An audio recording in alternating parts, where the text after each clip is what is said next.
अल्लाह ताला कहता है, ऐ मेरे बंदे, एक तेरी चाहत है, एक मेरी चाहत है। कर दे हवाले मुझको जो तेरी चाहत है, तो दूंगा तुझको वो भी जो तेरी चाहत है। और न किया तूने वो जो मेरी चाहत है, तो थका दूंगा तुझको उसमें जो तेरी चाहत है। होगा फिर भी वही जो मेरी चाहत है, जो मेरी चाहत है। मेरे दोस्तों, हम और आप अपनी चाहतों को अल्लाह की चाहतों पर कुर्बान कर दे, अपनी ख्वाहिशों को अल्लाह की ख्वाहिश पर कुर्बान कर दे, अपने आरज़ू को अल्लाह के आरज़ू पर कुर्बान कर दे। हमारे जो ख्वाहिश है उसको हम न देखे, बल्कि तलाश ये करे कि हमसे हमारा रब क्या चाह रहा है, रब की क्या ख्वाहिश है, रब किस काम से खुश होता है, किस काम से राजी होता है, कौन से ऐसे काम है जिसको मैं करूं और हमारा रब हमसे राजी हो जाए। तो हमें कोशिश करना है कि रब क्या क्या मंशा है, रब क्या तलब कर रहा है, रब की क्या ख्वाहिश है, और उसके बाद उसकी ख्वाहिशात के मुताबिक हम अपनी ख्वाहिशात को अपनी जिंदगी को ढाल दे। फिर इंशाअल्लाह वो होगा जो मेरी चाहत है, आपकी चाहत है। अल्लाह आपकी चाहतों को पूरा कर देगा। अगर हम चाहते हैं कि हमारी हर बात वो कुन कह दे, हमारी हर बात पे वो कुन कह दे, हर बात पे वो कुन कह दे, तो हमें भी उसकी हर बात पे लब्बैक कहना होगा, हमें भी उसके हर बात पे लब्बैक कहना होगा। तो हमें और आपको क्या चाहिए, क्या करना है? मनचाही जिंदगी को छोड़ना है। मनचाही जिंदगी हम छोड़े, मनचाही जिंदगी हम बहुत गुजार लिए। आज से इरादा करें, आज से इरादा करें, क्योंकि आपने मनचाही जिंदगी बहुत गुजारी, हमने मनचाही जिंदगी बहुत गुजारी। इसलिए जिंदगी का कोई भरोसा नहीं है, जिंदगी कभी भी टपक सकती है, जिंदगी हमारा कभी भी साथ छोड़ सकती है। इसलिए जितने भी जिंदगी बाकी है, जितने भी हमारे पास वक्त है, टाइम है, हम इस टाइम को, इस वक्त को, इस जिंदगी को अल्लाह की ख्वाहिशात पर लाने की कोशिश करें। हम अपनी ख्वाहिशात को कुर्बान करें और अल्लाह की ख्वाहिशात को हम सामने रख करके जिंदगी बसर करेंगे, तो इंशाअल्लाह हमारी दुनिया भी सवर जाएगी और हमारी आखिरत भी सवर जाएंगी। आज देखिए, आज हमारे जिंदगी में बहुत मुश्किलात है, बहुत परेशानी है, बहुत तकलीफ है। और उन तकलीफ का कारण क्या है कि ये तकलीफ हम अपने रब से नहीं कहते हैं। अगर हमारे घर में मुश्किलात है, परेशानी है, तकलीफ है, तो किससे कहना है? अपने रब से कहना है। अपने रब के सामने रोना है, अपने रब को दुखड़े बताना है, अपने रब को अपना गम बताना है, अपने रब के सामने अपनी मुश्किलात को रखनी है, अपनी परेशानी को रखनी है, अपने हर एक गम को अपने रब से शेयर करना है, रब को बताना है। क्योंकि रबी वो जात है जो गम भी देता है, खुशी भी देता है, जो खुशी भी छीनता है और गम भी छीन लेता है। किसकी जात, किसके कब्जे कुदरत में? ये सिर्फ रबी है, हमारा अल्लाह रब्बुल इज्जत है, जिसके कब्जे में खुशी भी है और गमी भी है, जिसके कब्जे में जिंदगी भी है, जिसके कब्जे में मौत भी है। तो अगर हम जिसके कब्जे में जिंदगी है, मौत है, पैसा देना, दौलत देना, इज्जत देना, शोहरत देना, मकान देना, जिंदगी की इज्जतें देना, सारी चीजें मुहैया करना किसके हाथ में है? ये अल्लाह रब्बुल इज्जत के हाथ में है। तो अगर हम अल्लाह रब्बुल इज्जत के हवाले अपने आप को कर देंगे, तो अल्लाह ताला सब कुछ हमारे हवाले कर देंगे। सारी कायनात अल्लाह की है, तो जब हम अल्लाह के हो जाएंगे तो सारी कायनात को अल्लाह हमारे लिए मुसख्खर बना देंगे, हमारे गुलाम बना देंगे, हमारे गुलाम बना देंगे। सब हमारी बात मानेंगे, सारी चीजें हमारी इज्जत करेंगी। लेकिन आज अफसोस की बात यह है कि दोस्तों, ये हकीकत है, ये सच्चाई है कि आज हम क्या करते हैं?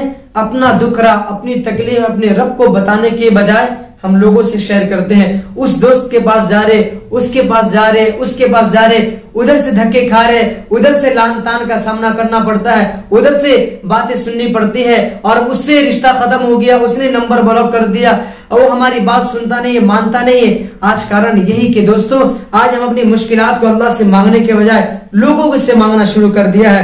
अल्लाह पर यकीन रखने के बजाय लोगों पर यकीन रखना शुरू कर दिया है। अल्लाह पर हमें भरोसा होना चाहिए, अल्लाह के भरोसे को हम छोड़ करके लोगों पर भरोसा कर लिया है। आपको क्या पता कि मिट्टी के पुतले में भरोसे नहीं होते हैं। जिसकी खुद की जिंदगी का भरोसा नहीं है, जिसको खुद का भरोसा नहीं है, वो आपको क्या भरोसा दिलाएंगे, वो आपको क्या सपोर्ट कर सकते हैं? जिसको खुद ही पता नहीं है कि वो कभी भी दुनिया से जा सकता है, कभी भी उसकी इज्जत खत्म हो सकती है, कभी भी उसकी दौलत खत्म हो सकती है, उसके मकान गिर सकते हैं, उसकी बीवी मर सकती है, उसके बच्चे मर सकते हैं, उसके माँ बाप मर सकते हैं, उसके खानदान और रिश्तेदार वाले मर सकते हैं, उसके नजदीक जो सबसे महबूब चीज है अल्लाह ताला उसको छीन सकता है। तो सारी की सारी चीज अल्लाह रब्बुल इज्जत के कब्जे कुदरत में है, सब उसके ताबे है, सब उसके हाथ में है, सब उसकी मुट्ठी में है। तो हमें और आपको क्या करना चाहिए कि अपने रब के हवाले कर देने चाहिए।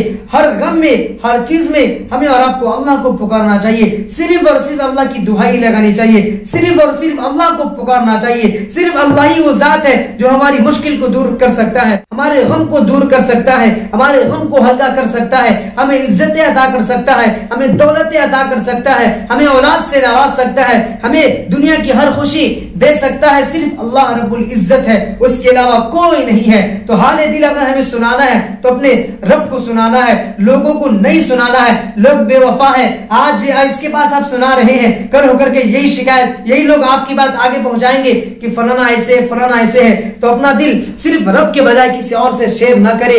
दुनिया वालों के सामने आप अपना गम रखेंगे, तकलीफें रखेंगे, वहां से जिल्लतें मिलेंगी, वहां से आपकी इज्जतें खराब हो जाएंगी। लेकिन आप अपने रब के पास अपने गम को रखेंगे, अपनी परेशानी को रखेंगे और हर परेशानी अपने रब से दूर करवाएंगे, तो रब के नजदीक, रब के यहाँ आपका बड़ा मकाम हो जाएगा, बड़ा ऊंचा मकाम हो जाएगा। रब के महफिलों में आपका जिक्र होने लगेगा, रब के फरिश्तों के पास आपका जिक्र होने लगेगा।